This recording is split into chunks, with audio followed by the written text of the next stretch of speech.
We're joined now by the chairman of the Senate Intelligence Committee, Arkansas Republican Tom Cotton. Good to have you here, Senator. Thanks, Margaret. You have oversight of the intelligence community, which was deeply involved in this operation to go into Venezuela militarily and extract Nicolas Maduro and his wife. Does the U.S. still assess that the regime in Venezuela is made up of narco-terrorists with ties to Iran, Russia, China, and Cuba? Well, first off, let me commend not only our military, as President Trump said, this was an excellent operation. Only the United States military could have pulled it off, but they couldn't have pulled it off without the support of the professionals in the intelligence community, especially at the Central Intelligence Agency. And I'm glad that we have a director, John Ratcliffe, that has restored confidence in the CIA and the president has. I think the president respects the CIA as much as he ever has. Mm-hmm. It's a great day, not just for our military, for our CIA. There's no question that the people in Venezuela who are still in charge of the apparatus of the government are sanctioned and indicted officials, and they've been in league with Nicolas Maduro until just yesterday. I think President Trump wants to give them a chance to turn a new page. Now, that's happened in the past. If you look at what's happened in Syria, as you know, Ahmed al-Shara used to be an Islamic terrorist. He's now effectively a pro-American leader of Syria. Muammar Gaddafi, the same way, had much blood on his hands after the Iraq War. He turned over a new page and came out of the cold. Mm-hmm. Now, the difference in those two cases is they made concrete concessions to the United States and our policy goals and interests, or they had a longer history of turning the corner like Ahmed al-Shara has. Or it's an entirely new government. We've got to make sure that the people who are now in charge of the apparatus of the Venezuelan government are not going to continue Nicolas Maduro's ways. And I think that's what the president made clear yesterday. But it sounds like you think that's actually possible for these individuals to cut all ties to the cartels? The president wants to give them a chance to turn the page in Venezuela and to help America achieve our policy goals there. How much time would you allow for that? I wouldn't allow much personally, but I know those conversations are ongoing. As Secretary Rubio said earlier on the show in your interview, we want them to stop the drug and the weapons trafficking. We want them to take the refugees back. We want them to kick out the Iranians, the Cubans, the Islamic radicals like Hezbollah, and just return to being a normal nation that will help build stability, order, and prosperity, not just in Venezuela, but in our backyard. Should a free and democratic Venezuela still be a goal of the United States of America? And if so, do you hear from the administration a plan to transition to that? I think it should. Secretary Rubio wasn't I think it should be a goal. The opposition leaders, Ms. Machado, Mr. Gonzalez, have said they think there need to be new elections. I hope the government that's right now in place in Venezuela will allow them to return, along with many other exiles who have left, political exiles who have left Venezuela, and that in some period of time, it probably is not going to be days or weeks, maybe a number of months, that you can have new elections in Venezuela that are free and fair. The Venezuelan people have made clear now under Nicolas Maduro that they do not want a Chavista regime governing them. They want to say in their own future. Venezuela has a long history of stable, orderly government that was friendly to the United States. We are their number one customer for oil, and we work together to help build prosperity and stability in our own backyard. I hope that we can do that again with the future government in Venezuela. The CIA, or CBS is reporting that the CIA source inside the Venezuelan government helped the U.S. track Maduro's location leading up to this capture by the Army's Delta Force. The president said yesterday the U.S. should not pay out that $50 million bounty that was on the head of Maduro. Does that mean that the CIA asset inside still works for us? Well, I have no comment on CIA sources or methods in Venezuela or elsewhere. But they won't be receiving the $50 million reward? Well, I'll simply say that the CIA's amazing work here that has instilled such confidence in the president is a reminder not just to Nicolas Maduro's cronies in Venezuela, but other bad guys all around the world, that we have very good insights into what they're doing and what they're up to.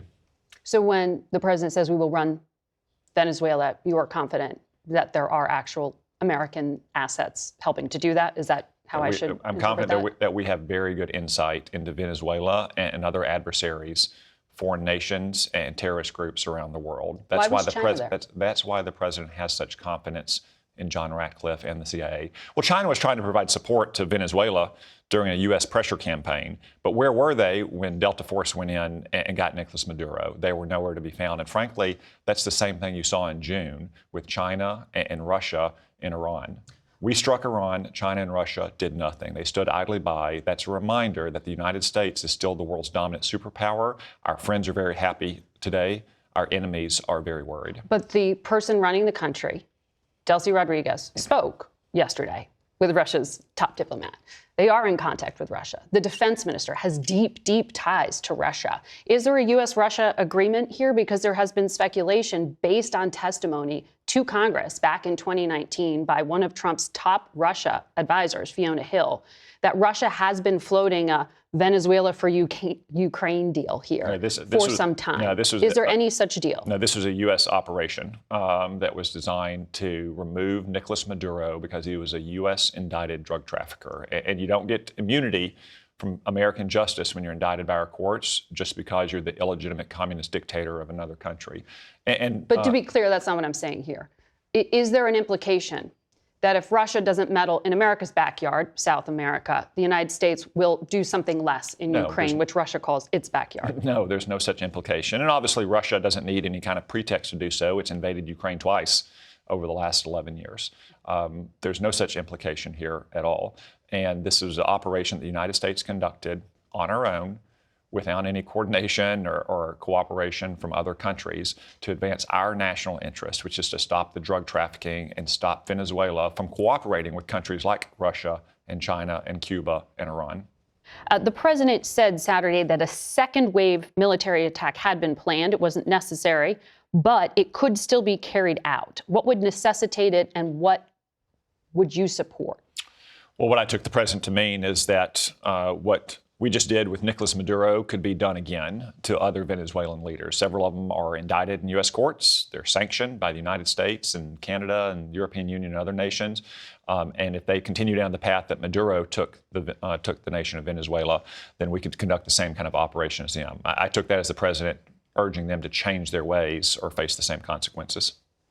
And would you support a stabilization force? U.S. boots on the ground, as the president said he wouldn't rule out?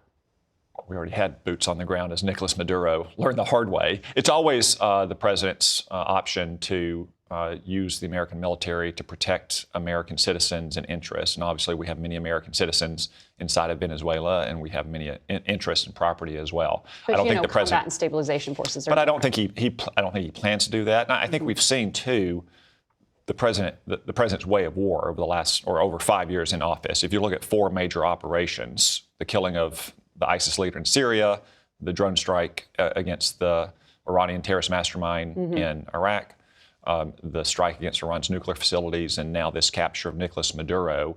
When our vital national interests are implicated, the president takes bold, audacious, direct action. He accomplishes the mission, and then the mission is over. In some ways, this is the greatest mission of them all. I mean, as impressive as our military was in Iran in June, or in its first term in Iraq and Syria against those terrorist masterminds, it's probably harder to capture someone and get out with no American loss of life than it is to kill a target or to blow up nuclear facilities. So you are drawing a distinction there in terms of authorities and use of the military. The War Powers Act requires the president to notify Congress of the reason for committing troops within 48 hours of their deployment and requires they be removed within 60 to 90 days unless Congress authorizes it.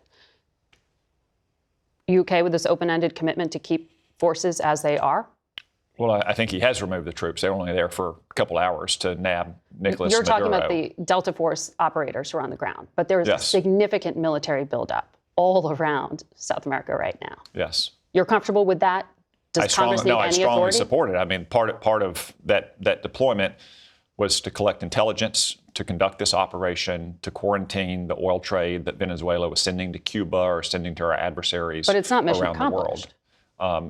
We won't have accomplished our mission until Venezuela starts acting like a normal nation. It stops the drug trafficking and human trafficking. It kicks out Islamic radicals and Iranians and Cubans and helps the United States build a more stable, prosperous Western Hemisphere. That's the ultimate goal, and that's what President Trump laid out yesterday. So last month, the chief of staff to the president, Susie Wiles, told Vanity Fair that attacking targets on Venezuela's mainland, sovereign territory, would force Trump to get congressional approval. Quote, if he were to authorize some activity on land, then it's war. Then we'd need Congress.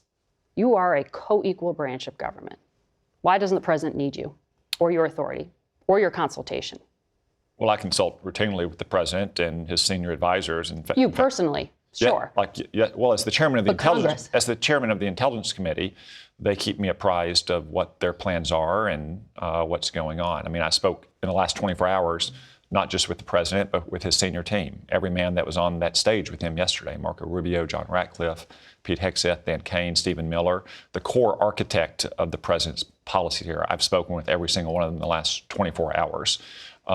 Congress has acted to provide the president the resources and authority that he needs to protect the vital interest of the United States, whether it's taking out this drug trafficker, Nicolas Maduro, who had contributed to the deaths of hundreds of Arkansans and hundreds of thousands of Americans, or striking Iran's nuclear facilities. He has the inherent authority under our Constitution to protect these American national interests, and as the chief law enforcement officer, to make sure that indicted drug traffickers face justice, whether they're indicted in Venezuela or indicted in the United States. But by his own admission, the DEA administrator said that cocaine prices have gone up nearly 45%. Drug traffickers have only changed routes. Venezuela is not a fentanyl producer, not a cocaine producer. Do you really think that this has ended? Venezuela is unique in Latin America, though, because the Maduro regime is itself in league with the drug trafficking cartels. It doesn't just tolerate them, or it doesn't just fail to control its territory. It is in league and profits from drug trafficking cartels. That's the distinction between Venezuela and other nations. Senator Cotton, thank you for your time today. Thank you, Margaret. We turn now to Connecticut. Congressman Jim Himes. He is the top Democrat on the House Intelligence Committee, and he joins us this morning from Greenwich. Congressman Himes, you are part of that Gang of Eight, which means that information about these secret operations is statutorily intended to be shared with you as part of this very small group. Given that, and what you should know, can you clearly explain what the United States is doing? Yeah. By the way, I was delighted to hear that Tom Cotton, chairman of the Senate Intelligence Committee, has been in regular contact with the administration. I've had zero outreach, and no Democrat that I'm aware of has had any outreach whatsoever. So apparently we're now in a world where the legal obligation to keep the Congress informed only applies to your party, which is really something. But yeah, no, look, I know exactly where we are, Margaret. We're in the euphoria period of acknowledging across the board that Maduro is a bad guy and that our military is absolutely incredible. This is exactly the euphoria we felt in 2002 when our military took down the Taliban in Afghanistan, in 2003 when our military took out Saddam Hussein, and in 2011 when we helped remove Muammar Gaddafi from power in Libya. These were very, very bad people. By the way, much, much worse than Maduro in Venezuela, which was never a significant national security threat to the United States. But we're in that euphoria phase. And what we learned the day after the euphoria phase is that it's an awful lot easier to break a country than it is to actually do what the president promised to do, which is to run it. Yeah. And so, again, let's let my Republican colleagues enjoy their day of euphoria, but they're going to wake up tomorrow morning knowing, my God, there is no plan here any more than there was in Afghanistan, Iraq, or in Libya. Well, you heard the Secretary of State say, well, this is not the Middle East. There are conflicting statements from cabinet members. Hegseth told CBS, the President of the United States will absolutely be in charge here, and leaned into the idea of military options. President Trump said there will be an option of boots on the ground. Secretary Rubio, though, really just leaned into an oil quarantine here. What exactly is the point of leverage here? When do you expect to get answers? Do your Republican colleagues promise you that they will get some of these answers to the questions you have? Of course not, Margaret. I mean, look, you're seeing it on television today, right? 2/3 of my Republicans wake up every single morning, and the only question they have is, what can I do to prove my loyalty to the president today? And we see this because the president has completely shifted who he was. I mean, as I watched that news conference yesterday, I thought, oh my God, this is Dick Cheney and the neocons. Not only are they taking out they're doing a regime change in a country, by the way, not a tier 1 threat to the United States, but that they just don't like. They're warning the other dictators. This is Dick Cheney in 2002 saying we're taking down Saddam Hussein. And by the way, Syria and Iran better watch out. And the fascinating thing about that, and why it's really hard to answer the question of where the hell they're going to go from here, is that the president won by promising MAGA and his own people that this kind of stuff was done, that the neocons were over. And here we are. That was Dick Cheney in the conference yesterday, deciding that the United States was going to, militarily change regimes and threaten other ones just because we don't like them. But then the Secretary of State was talking about working with the regime and working with Maduro's number two, who's now running the place, and other indicted criminals, according to the Southern District of New York, who are continuing to run Venezuela. So can you really say that's regime change if they're working with the regime? As you pointed out, it's not right. And, a loss to explain any consistency here. I mean, as you pointed out, Maduro was a very bad guy and an indicted trafficker. 5 weeks ago, the pardoned bad and indicted drug trafficker. These guys get a pardon, them get the full million, make them New York. Yeah. I mean that there is no law. Maybe he believes that he work with the. But I mean, look again. Okay. Go back to. Congressman Himes, I'm sorry to cut you off here. I'm having a terrible time audio-wise. I'm going to take a break because hopefully our technicians can fix it in those 2 minutes. So please stay with us. We'll be right back. Welcome back to Face the Nation. Just want to apologize to our viewers there. Congressman Himes did not have a bad case of the hiccups. We have technical problems. That's why he was getting interrupted there. It's called Live View. That's the technology being used, and it wasn't working. So apologies for cutting that short. You're back with me now in studio, and we're going to talk to Maryland Democratic Senator Chris Van Hollen, who is here in person. Good to be with you, Margaret. We'll not have those problems, we hope. But let's pick up on that very same point that we were discussing with Congressman Himes there.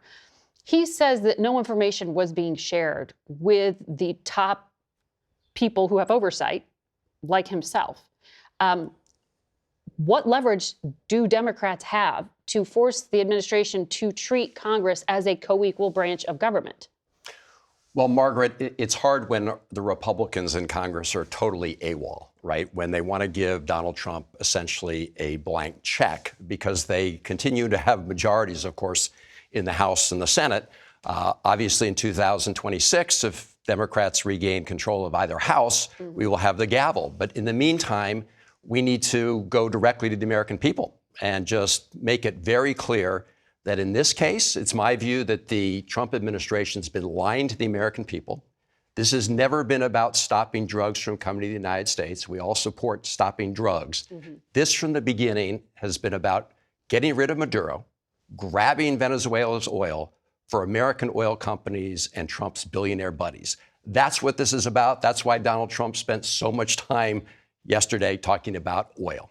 20 times the word oil was used in those remarks. The defense secretary spoke to my colleague, Tony DeCopel, and used the word oil about 6 times.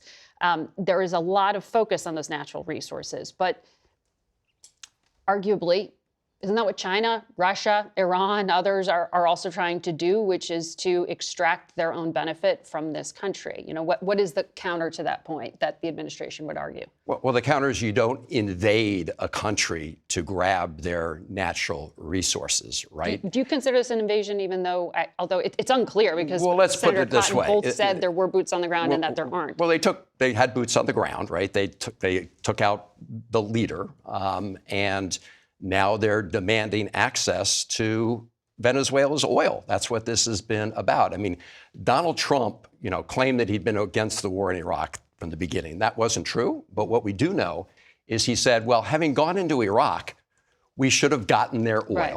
This is what drives Donald Trump. And our servicemen and women perform magnificently. But I think it's outrageous that the President of the United States puts American lives at risk so big American oil companies and his billionaire buddies can profit. But arguably, there are also critical minerals there. There are all sorts of natural resources in Venezuela that the drug cartels even were getting in the business of, that the Chinese were there trying to get.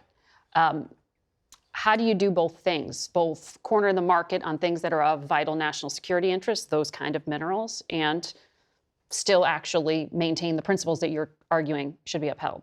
Well, the United States is working, and under the previous administration also worked to secure, critical mineral supply chains. Unfortunately, in many of these areas, the Trump administration actually has surrendered to China. I mean, if you look at, for example, clean energy and all those issues and batteries, we've essentially surrendered that market to China. What you don't do, Margaret, is you don't put American lives at risk to go in and grab oil resources to benefit the billionaires that support Donald Trump.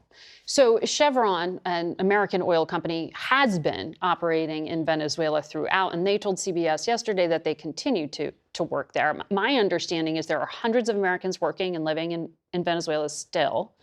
Reportedly, there are at least 4 who have been detained by the regime that remains in power here. You are on Senate Foreign Relations. What do you know about the detained Americans? What can you find out about how they're doing? I've not gotten an update from the administration on those detained Americans. Months ago, I did work to secure the release of an American, a Marylander, who we now have back in Baltimore, Maryland. I think the administration is looking at those detentions currently ongoing in Venezuela and determining how many of them are wrongful detentions, how many that they don't think are wrongful detentions. But certainly my view is we should work to bring back every American who is wrongfully detained overseas. I think this is going to complicate that effort, what the Trump administration just did. Because they could designate Venezuela as a state sponsor of hostage taking now? Is that where you're going with that? No, my view is that the administration should designate as wrongfully detained any Americans that the Venezuelan government has seized wrongfully. And then there are ways to continue to put pressure on. Now, normally that pressure would be through sanctions. Here, the administration obviously has, taken military action. As you've been pointing out, we're still left with the regime. I mean, the vice president's part of the regime. Donald Trump says he's running Venezuela. This is not going to end well. Iraq did not end well. Other efforts to try to get rid of bad people, and we're glad to get rid of Maduro. I'd like to get rid of leaders in other countries, but you don't do it through force. That just doesn't work out well in our experience. Right. And even on that point, the Secretary of State Rubio challenged me in saying, we couldn't grab all those people at once, but former Attorney General Bill Barr was on Fox News this morning, the man who put together that first indictment of Maduro. And he said the intention was to clean the place out of this criminal organization, so there's going to have to be follow-up action. To be clear, do you oppose all snatch and grab operations of indicted people? Well, I don't think we should be putting American men and women at risk in a situation like this. I mean, I'd have to look at every situation. But again, the motivation here is about grabbing Venezuela's oil for American oil companies. You already see folks on Wall Street lining up. So let's just be real as to what is really behind this operation. I mean, Donald Trump said he was going to focus on the United States. We have people's health care costs going through the roof because they refused to extend the Affordable Care tax credits. Meanwhile, he bails out Argentina and wants to run Venezuela for the benefit of American oil companies. We're going to have to talk about all the things you just raised as we in a future episode of Face the Nation. But clearly on the question of war powers, does the president have the legal authority to do what he's doing? No, he does not. I mean, You're on the Appropriations Committee. You've got power. What can you do about it? Well, I worked with Senator Merkley already to offer a resolution in the United States Senate to cut off any U.S. taxpayer dollars to fund an attack against Venezuela. Republicans blocked us from doing it. So, yes, we will continue to push. In fact, I'm sure we're going to have a vote on a war powers resolution, probably as early as this week, if not next. Last time we offered those, Margaret, Republicans voted no, all but 1 or 2. Senator Paul voted with us, maybe one other. But for the most part, Republicans are happy to give Donald Trump a blank check and surrender their constitutional responsibilities to Donald Trump. Senator Van Hollen, a lot more to talk to you about. Thank you very much for joining us here today. Thank you. To leave it there. We turn now back to our conversation with Connecticut Democratic Congressman Jim Himes, who I think can be heard now. Congressman, I'm glad we got the link back up.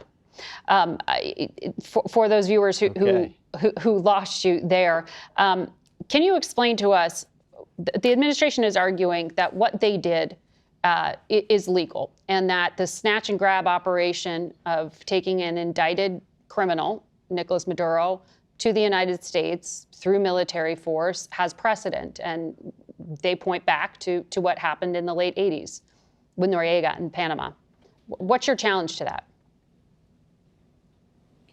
Yeah, well, first, it's clearly illegal under international law, right? No, full stop, UN Charter, no question there. Now, you may not care about international law, but if you don't care about international law, remember you're going to be making an appeal to international law to try to get restitution for the seizure of Chevron's oil stuff. So maybe you want to rethink how much disdain you show for international law. Clearly not legal under the Constitution, because though presidents of both parties have argued against this, the Constitution is really pretty clear that the representatives of the people get to be consulted and ultimately approve military activity. That has not happened here at all. And so, again, there's nothing legal about this. And more to the point, again, under the international law point, think of what Russia and China just learned. Russia and China just learned that all you need to do if you want to go into Estonia is to say that the leader of Estonia is a bad person. You don't even need to make a particularly good case. Look, there's no national security expert saying that Venezuela was a mortal threat to the United States 3 weeks ago. So what China and Russia just learned is that the beacon of liberty and rule of law in the world has now green-lighted snatch and grab operations in Estonia, in Taiwan, wherever Xi and Putin decide they want to go next. So I take your point on the precedent there. Do you think that China or Russia would have the ability to carry out that kind of lightning operation the United States did?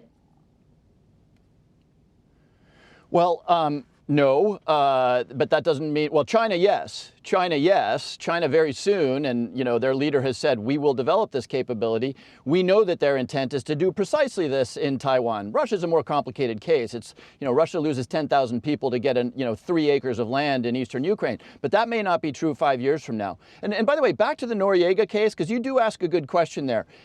Panama is a terrible precedent. Why do I say that? Because when we went into Panama, the Panamanian Congress had declared war on the United States of America, right? They had killed a United States Marine and wounded 2 others, and the Congress had been consultant. The Congress in the Noriega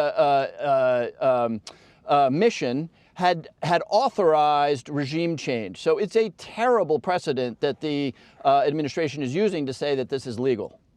Yeah, as we understand it, because we looked this up, Noriega claimed head of state immunity, and the court said that immunity was meant to protect official state functions and private profiting off the drug trade. Basically, the courts ruled on his actions as a leader and not on the legality of the snatch and grab operation itself.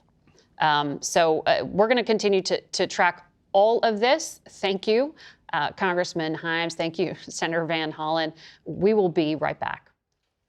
That's it for us today. And there has been a lot of breaking news. Thank you for watching. Be sure to tune in Monday night and every weekday night for the CBS Evening News as Tony DeCopel begins a new generation here at CBS News. Until next week. For Face the Nation, I'm Margaret Brennan.